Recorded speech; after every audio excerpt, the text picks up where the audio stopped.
Good morning, everyone, and welcome to Kentucky Go Digital Live. My name is Kathleen Receiver, and I am a digital innovation leader for Jefferson County Public Schools, and I'll be leading the show for you today. I'm so excited to be joined by our awesome Kentucky Go Digital team. We have Courtney DeRosif from KDE Field Staff. We have Danielle Washburn, Digital Innovation Leader with JCPS, as well as Elaine Abanetha, who's also a Digital Innovation Leader for JCPS, and Heather Worrell, Executive Administrator of Digital Innovation for JCPS. And we cannot forget our awesome expert panelists that we have with us, Rebecca Reynolds and Mimi Ratliff, as well as Robin Richardson. We will have, so hello to everyone and hello to all of our Kentucky Go Digital leaders who are joining us on YouTube today. We're going to have Kyle Brewer, who is a PE teacher, in the chat taking questions on the YouTube live chat. So make sure you drop in there and introduce yourself, as well as let us know what county or state you are from. If you don't have chat capability, make sure you log into YouTube. And while you are there, go ahead and check on the subscribe button too, so you can easily continue to connect with us. All right. It is time to hear from some amazing leaders from JCPS, Rebecca, Robin, and Mimi. We are so glad to have you ladies on our show today. Thanks for having us. Happy to be here. Very happy to be here. All right, so I wanted to start out with sharing something that I think you as a PE teacher and a special area teacher can bring back to your school and bring back for yourself, a professional learning menu. This is originally from Chelsea Haynes at Newburgh Middle School, and I kind of adapted it to elementary, so you can adapt it in any way. Just a plethora of different tools and certifications that you can get. We still have 4 weeks. I know our teachers are having a slip as well as the students, and this can be a way to bring in more digital learning as we go on. So I just wanted to share that. Okay, so this is a shameless plug for something that I am so passionate about with Open Phys Ed. I created a kind of a slide deck for everything that they've provided for National Field Day. Now, it's May 8th, but you can tailor this and use it for any day. I know Brian Morrison, said that he's kind of looking for something for the last day of school, for that culminating way to bring all the kids together. I think this would be a perfect thing for them to do. So they've created a ton of different activities and events that use supplies from your own house. So I created the supply list and linked it in there. I put an exit slip. This is all going to be for you guys to take. And the supplies are paper plates, sock balls, laundry baskets, things that students have already in their house. And if not, maybe they can borrow some from a friend. So that's just kind of some directions you can do with your school, and we can go on. Here's the second part. I think that we're kind of losing some of our students with attendance. I know that that's how it is at my school. So I kind of wanted to give them a reward.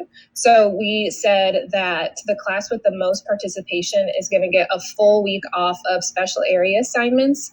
So they don't have NTI work for that week. So anytime you hear homework pass, I think students are like, yes, especially during NTI. I don't think anybody's ever had a break from their NTI yet.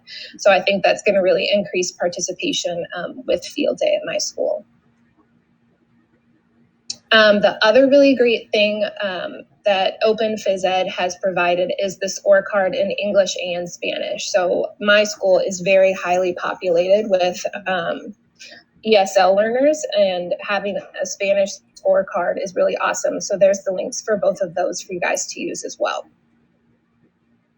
The other thing that is really important when you're doing an entire school field day is taking that attendance. I have over 450 students that I'm dealing with, and I know some of you might have even larger schools. So using an exit slip that all your homeroom teachers have access to will really give them a way to see what students are doing. I included a place for them to post a photo of what they did, connect to our JCPS backpack skills, which can be universal for different school districts because the backpack skills are very universal. Just a way to reflect on their day. So I thought that would be really useful for you guys to make a copy of and use for your school.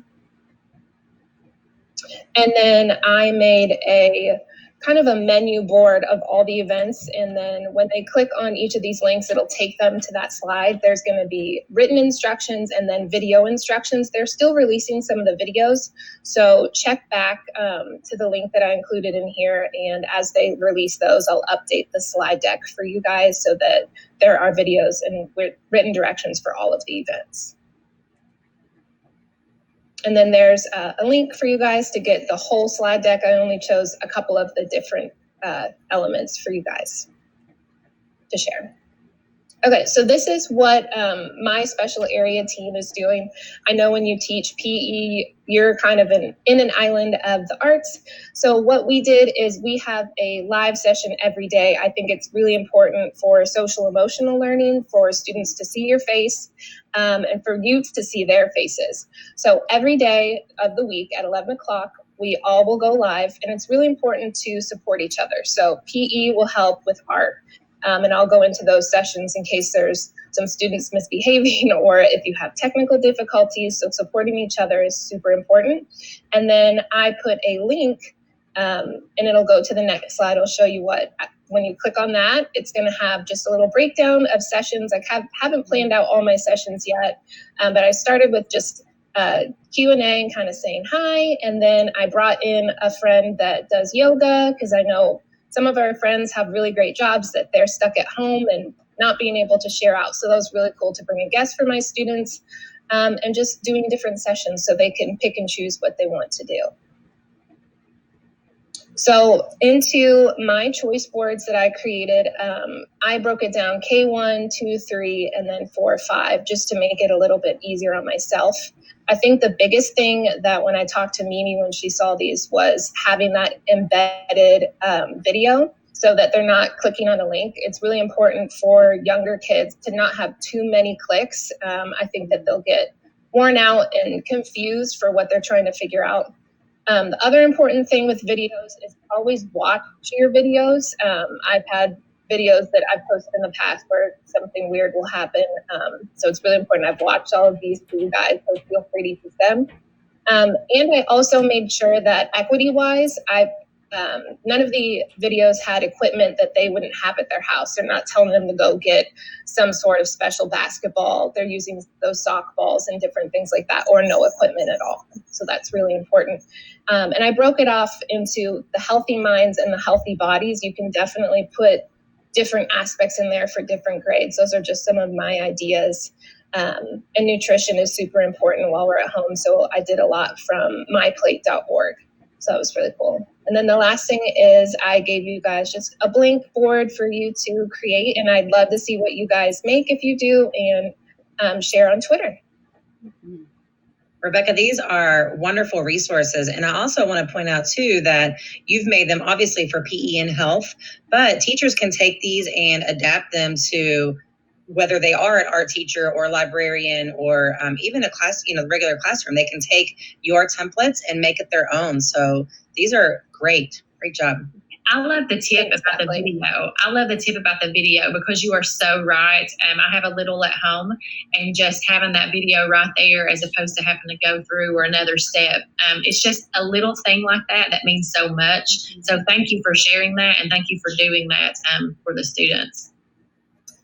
And that's what I was going to say as well. I mean, this presentation is awesome. I really liked how you broke it down by task and grade level because like Courtney and everyone else on the panel, I also have a little one at home and just watching those videos. And I know my kindergarten, she still wants to be active in PE and health. So these are also great tips that we can all implement, like Kathleen said, in library, any special related or any content area as well.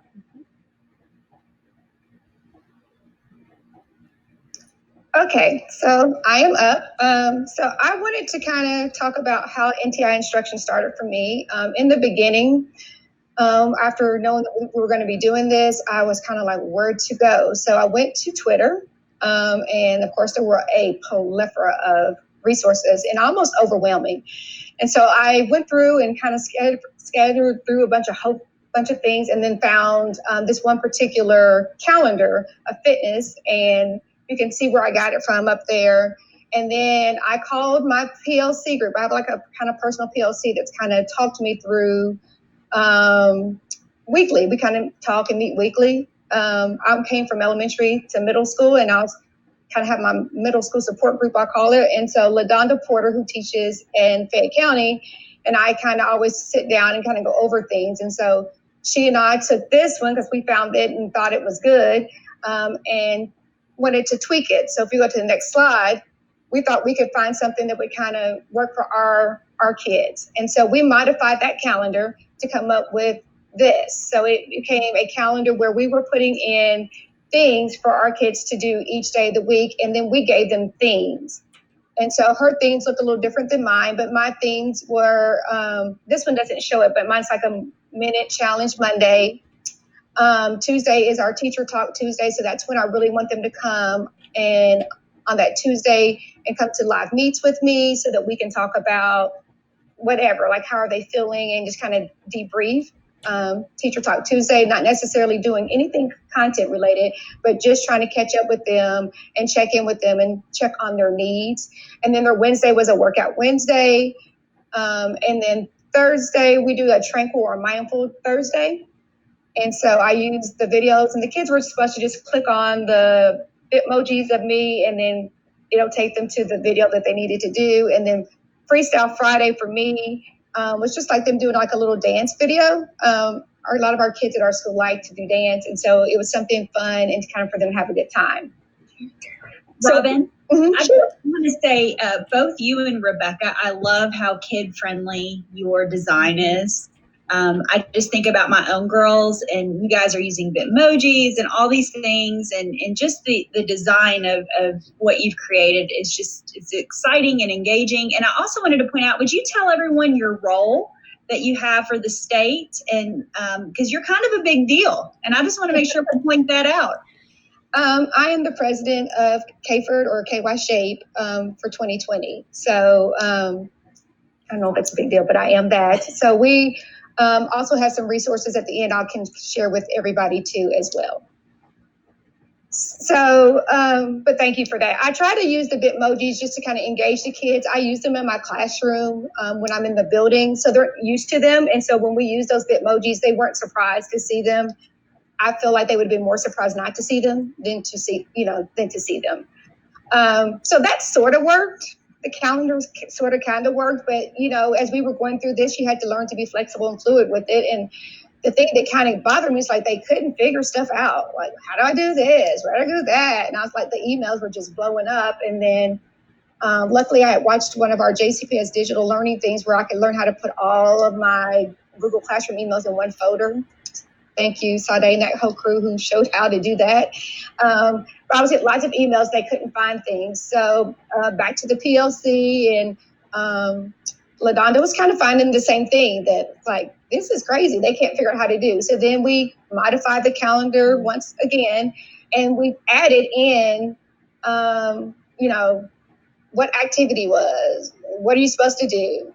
How do you turn it in? Is it graded? Is it not graded? Just to give the kids a little more direction.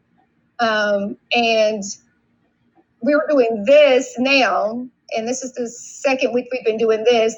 Last week when I did it with them, because the Google Forms I had created for them to do wasn't linking directly to my Google Classroom, I took those links out at first and just put the assignments inside of Google Classroom, and that caused a fit too. So I put them back in this week. So I say that to tell you that you're going to have to keep trying things and keep being fluid to try to figure out what works for your kids. Some kids it may not be an issue with or problem, and they're navigating it just fine. Mine were kind of struggling with it.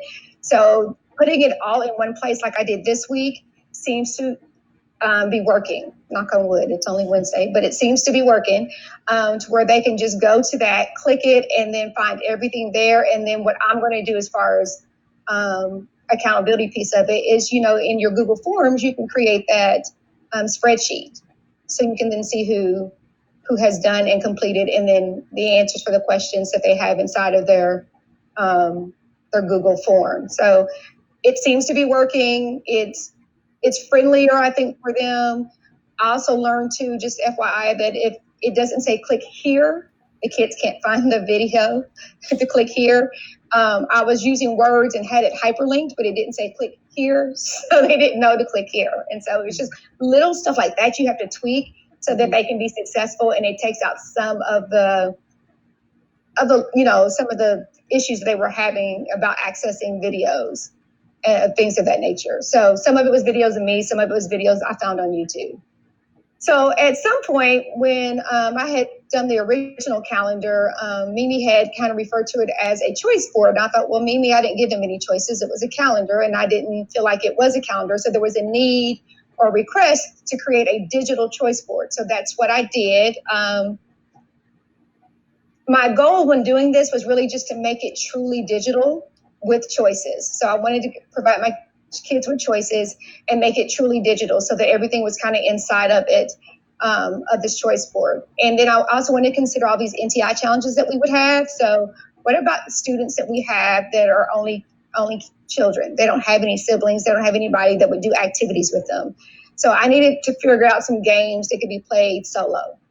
And then limited devices. You have multiple kids who are on the other end of the spectrum who have, they're triplets. They have 4 or 5 siblings, and they have one device in a household, and maybe a parent is also working from home. So what are activities that are not going to take a lot of time, or videos that I can create or find that they can do these on their own when they have the time? And then a lot of the activities for us in the health and PE area seem to be fitness related. And not that it's bad, but I wanted the kids to kind of have fun and not all be working on fitness things. So I had to decide what activities I wanted to do. I want to give a variety of activities. And then also, I'm the person who does not ever want to just do something for a single use. I want to be able to use it again. So how could I use this again when we're teaching face-to-face? So the design you're going to see here is not mine. On the previous slide there at the bottom, there was a link to the YouTube video I used to create it. So I did not create this. I just modified it and changed the color scheme, but basically followed this template. So here's what it looks like at the end. So I just kind of, put my Bitmojis in and little things in and just made it fancy. And things I knew would work for my kids. So on the next slide, you'll see where I decided what their task was going to be. So this choice board, I decided that I wanted to give them multiple choices in different categories. So they had 2 fitness activities to choose from, 2 mindfulness activities, 2 games, and 2 dances. And so in this particular, in the original, I thought I'd have them pick 4 activities to complete. As we've gone through this, I'm thinking that may be a little different, maybe 2 activities one week and 2 activities the following week. It just depends on how, participation is kind of, like Rebecca said earlier, is kind of dwindled. And I think kids are becoming a little overwhelmed with some of the amount of work. So I'll have to, just put that in context as that time comes. So they haven't done this yet. So I'll ask them questions about their activities and why they picked them and their experience with those activities. So on the next slide, you'll see what one of those tasks might look like. So this is my choice 2, which is one of my mindfulness activities. So I explain to them what mindfulness is over in the description section. And then I give them instructions to find a quiet place, sit or lay down. And then they hit the video. And just like Rebecca was doing, I put the video inside of the choice board because I don't want kids leaving the choice board. I want them to stay inside of it. And when they're in present mode, when they hit that back button that's in the upper top corner, it takes them back to the starting. So if you go to the next slide, this is the actual template of it. And I don't know if you can do that in full present mode. I don't know what that'll do to the screen so that people can see that they were actually hit the back button for me. It takes you always back to this slide. And then if you hit the links where it says choice 1, choice 2, those are all linked for you. So there you see where it says description. You could add a description of your activity. You could just put the name of the activity. It doesn't matter. That's on you. You could put your learning targets if you wanted to underneath there. Anything that you wanted. You can customize this how you want to. So inside of this slide deck is the actual template for it that you guys can use to insert all of your activities that you would like to do. You would just need to probably take out my little Bitmoji in the middle that says start here, but that start here is hyperlinked as well. And then you can put in activities. So if you wanted it to be it could be your field day of choice board. You could take the field day activities and put it in the choice board. It could be a dance. It could be fitness. Anything that you needed to do with this choice board, you could do and put it in that choice board. And you can click through it and do all those things with it. And you've given us this is already made, and why have to reinvent the wheel? So it's just, it's super easy to use, and why not? I love it. Love it. Thank you. No problem. So and I do want to say that you are receiving, the entire panel is receiving a lot of love in the chat as well. Like, for example, Heidi said that she loved the way the flexibility you have been and trying things in different ways to meet the needs of your learners. I definitely love, again, how you have activities for solo or partners, or if you have more than 2 children at the house. But there are additional comments in the chat as well. Love the ideas. One of the biggest challenges, I was telling Mimi as I was creating it, I said, I haven't got it done yet because I can't really find a lot of games that like people who are only children could play. And so the actual 2 games that I picked, one of them is a game that they could play by themselves, and the other one is one of those minute challenges in there. One of the games is a game that I just searched and searched till I could find one, and then there was a YouTube video for it, so I didn't have to recreate it, which was good. And then the second one, it's a minute challenge, but I videotape myself doing it because your kids like to see you in the videos and they like to challenge you. So I did recreate the minute challenge video, but I just think it gives your kids opportunities. You just got to kind of think about your population and what works for your kids. And that's why I left the template blank, just so that I knew that people had so many different populations. At Westport, we have a huge number of kids and such a diverse population. Things that work for my kids. Simple to use and not having to worry about recreating it. So thank you. That's awesome. No problem. I just want to make sure that as you use it, keep in mind that you want to try to keep the kids inside that choice board so they don't have to go in and out, and so that you can use those hyperlinks so that they can just keep going back and forth to start, especially if you're going to have them do multiples inside of it. And then, again, that's what it looks like when I finish with it, just based on the choices of the activities. And then these are some of the things I use to put in it, or other things you could use to as you're building content for NTI and for when we're back in school. And so some of the suggested resources, of course, K for the KY Shape website has abundance of resources on it that also will send you out to some other places. Flipgrid, I put in there just because my kids struggled with Flipgrid, but when we were in school, so I haven't had a lot of success, but I know LaDonda and I, as we've talked through it, her kids love Flipgrid and do it very well. But as I think about how maybe, God forbid, we have a surge again in COVID-19 and we're in and out of school next school year, this is something that I know I'm going to want to work with my kids on learning to do so that if we have to go back into quarantine, this is a really good tool that we could use if we have to go back to some NTI instruction. Mm-hmm. The mindfulness videos that I use is from the Calm on YouTube. They have I think it's a 31-day Calm challenge. And a lot of those videos are real student-centered. And those were nice. The Bitmojis are just fun. They draw attention to your learning targets or whatever else you're doing. The kids like them. They think you're cool because they figure you're on Snapchat or something because you have them. And then Swork It is a really good workout video that you can use and send your kids there. It's free right now.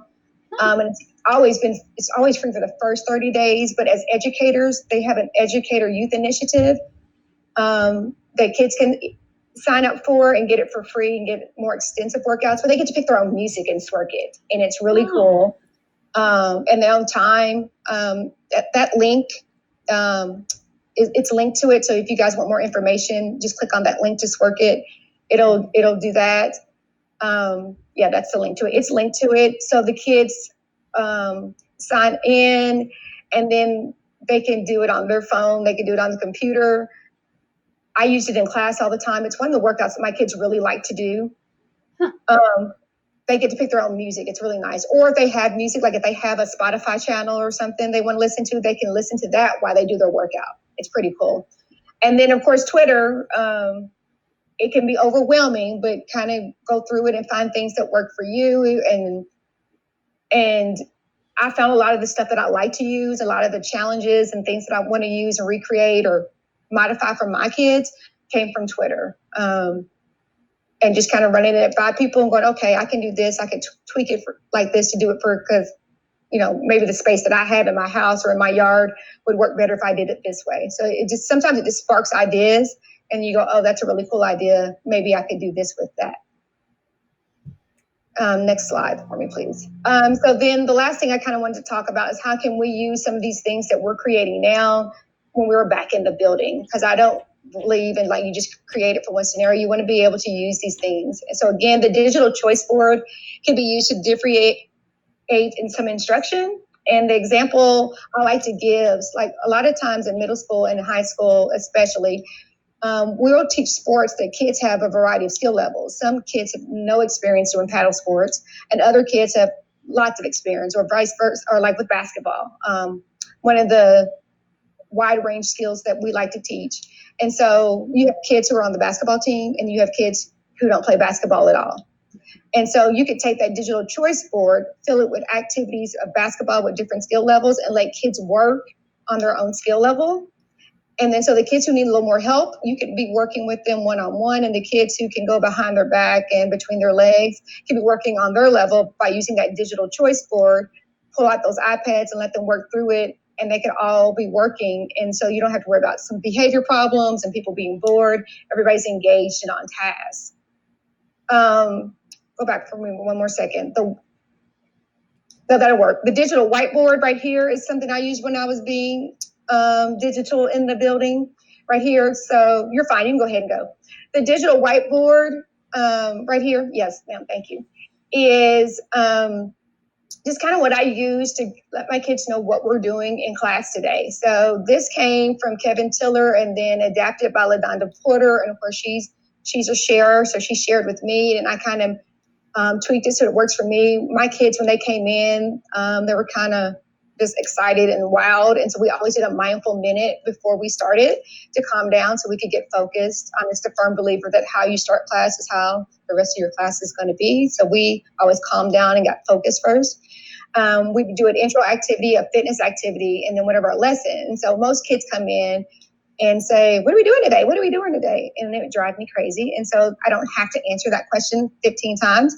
I just point up to the screen where it's projected and go, that's what we're doing today. And so they know. And then I was also using clicker magnets. And so their question was always posted. So they could go answer their question and then always see what we're going to do today. So that was another way and a tool that we could use to be digital in the building. And then the next slide will just show you how I used the Bitmojis inside of my learning targets. So like I said, the kids are used to seeing these. And so I wanted kids to be able to know what their expectation is for their lesson focus. So if we were working on ball handling skills, that's what we were working on. Why did they need these ball handling skills, and how do they know when they've got it? And so I would use my Bitmojis and pull those in. So the kids would know exactly how. It's also good maybe if you need them posted for an observation too. Those were kind of always nice and friendly to see that the kids know, and they're used to seeing them, so that when kids need to know what they're doing and someone comes to ask them, what are y'all doing today? They can use this and they know what they're doing because they paid attention to it, just because you put a Bitmoji in it. And they're easy to link into any type of newsletter too. So you can link that directly in so that the parents can just see that. You don't have to do any extra work. So that's cool. Absolutely. So, first of all, Robin and Rebecca, I am blown away by your work. I'm so honored to be your colleague. So shout out to both of you. I wanted to share some other examples of choice boards done by our JCPS teachers. So I wanted just to briefly spend a little time on each of them.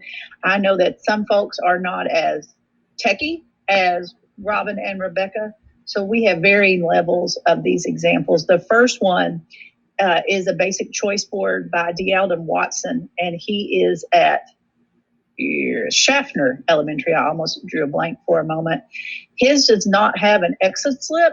This is one of our early ones. He just went in and had some kids go in and do some of these activities just to be moving. And there's nothing wrong with that.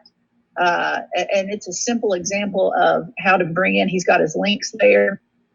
So very simple. The next example is from Alan Markia. And Alan's at Schaffner. D. Alden is at a different school, and I've completely lost my mind here on something. It's not too odd for me to not remember something. Turning into my mom as I get a little older. But he's got different grades and choices, and then you can click on those, and then he has an exit slip for each of those. So that's another great example, just simple. He's got it nice and brilliantly colored, and the kids can come on. The next one is from Ted Leeser. Now, this is a high school example, and Ted is a strength and conditioning coach. And so he has a lot of links on his. He does this type of work with his kids regularly. So he took all the things that they normally would do during the week and put them into choice boards that he shares with them. He does a lot of high intensity interval training or HIIT training with his kids. So he's got activities that they can do and then an option at the bottom. So all of those, when you go into our presentation, all those are linked. And if Heidi, I know in the chat you said you might want to look at Swirkit. If you want to get a little more intense, this choice board might be for you. All of these are the activities from home that you could use, things from around the house or just your body weight. The next one was shared with me from Central High School, their itinerant team. It is just a JPEG, so the links are not active, but I love what they do. They come together and their team makes a choice board with health and physical education options. So all the things that their students would do for the week are in one place. They have one exit slip, and they've worked as a team. I know some of our elementary schools are doing this, not quite as advanced, but they have worked together to put options from the STEM lab, the library, the art, music, and PE all in one. It has a little more choices on there, but the students can go and click on 4 to 5 of these and do their activity and then fill out an exit slip. The next one I have to say is one of my favorites. And it goes back to Bitmoji. This is Carrie Rogers from the Du Bois Academy. She has an activity for each day of the week, and you can just go in and click on the Bitmoji that you can do with her. And I just think I love the way that Robin uses her and Rebecca uses them. I just think that Bitmojis make kids happy. I use Star Wars Bitmojis on most of mine, which, if you know me, is not a shock. Our last example is one that my friend Jessica Napier in Lee County shared with me. She did not create it. Sarah GH, as we call her on Twitter, who is in Kansas, made this. And there are 2 slides to it, but I want to go over the first part. On the actual slide, there's really big and clear instructions on what to do. You color in the squares as you go through, and each week you do a bingo board. And as you can see, some of these are more difficult than others. I think some of them are great mindful moments, and you go through health and you have some activity in there. The second is a really nice questionnaire that you can take, and she even has a scoring guide at the bottom. This, I think, if is really something that if I were in the classroom, I could do this. You could do it for a couple of weeks. It's one of my favorites. So I want to shout out Jessica for sharing it with me. You go ahead. I think that's it. Oh, Robin, do you want to talk about the final thought? Sure. I added this to my slides just because I feel like a lot of times, sometimes we're the only person in the building who teaches our content, and we feel like we're on an island and have to do this by ourselves. And sometimes there just may be, one or two of you. We don't have to do this by ourselves. So I think there's power in PLC. So just like this opportunity to try to learn from each other and share with each other, I think you need to be of the mindset that you don't want to do this alone. Don't even try. Don't try to do this alone. You cannot do this alone. As our governor would say, we're all in this together, and we're going to get through this together. Find you a group of people, people that you can talk to and lean on. And so for me, it's my Old Kentucky homie groups that we do presentations with, and my Kayford family. And of course, on Twitter, so your HPE at home. There's lots of places that you can go. So I implore you to please reach out to each other and do not try to do this by yourself. And the picture is just a group of us from Kentucky who went to the National PE Institute last summer. And I just think it kind of is indicative of what you should do. You should reach out to one another, share with one another, help each other, give each other ideas, bounce things off each other ideas. Even if you just need to vent, these kids aren't doing anything I put out there. I'm working so hard, creating all these things, and they're not doing it. You've got to be in this together, and don't try to do this by yourselves. I mean, what we do is so important, and considering the situation we're in with the pandemic, health and PE could not be more important at this time than anything. So, aside from being at JCPS, I am also your state association president. So if you need us, please reach out to us, and we are more than willing to help. Thank you, ladies, so much. This has been wonderful information, and we have learned a lot, and there are so many great resources for everyone. So thank you so much. Heather, would you like to share with everyone how they can continue to get support and stay connected? Absolutely. So during this NTI period, don't forget to tag all of the great things going on in your district to the Kentucky Go Digital hashtag, and also the My NTI Kentucky hashtag.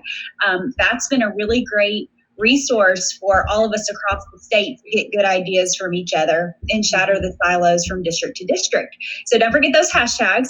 Also, we have tons of episodes on KentuckyGoDigital.com that we have been collecting during this time that can give you all kinds of tips as to ways that you can make innovative instructional design during NTI. But the thing that I'm most excited to talk about is how we are connecting.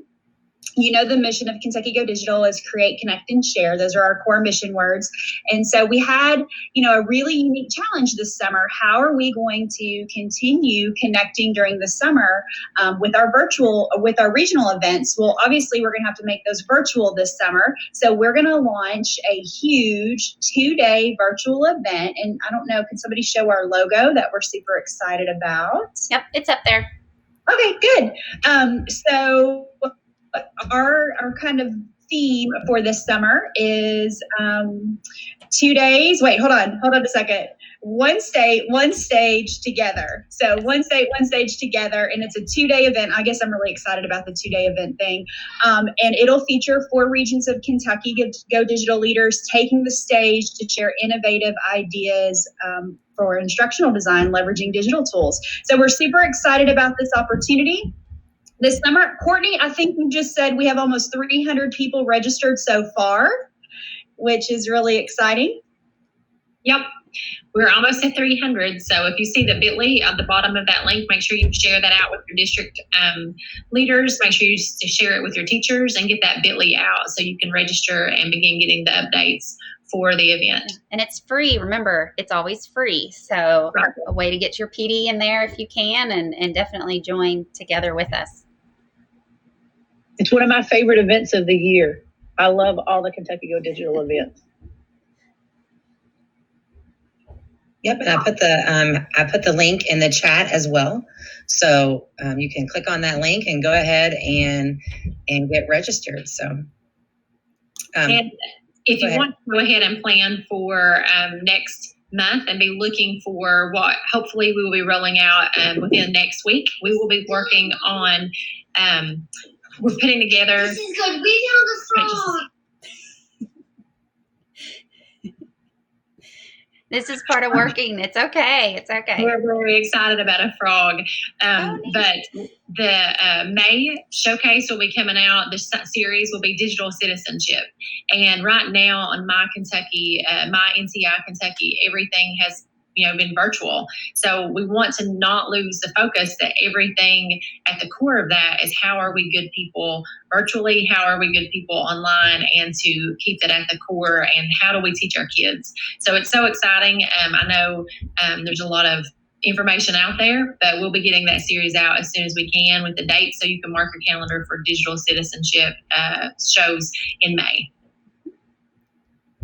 Okay, great. Thanks again, everyone, for joining us. And don't forget that, like Heather said, as you are creating and connecting your good ideas, to use our hashtag so others can share them around the state as well. Until next time, KY Go Digital, yes.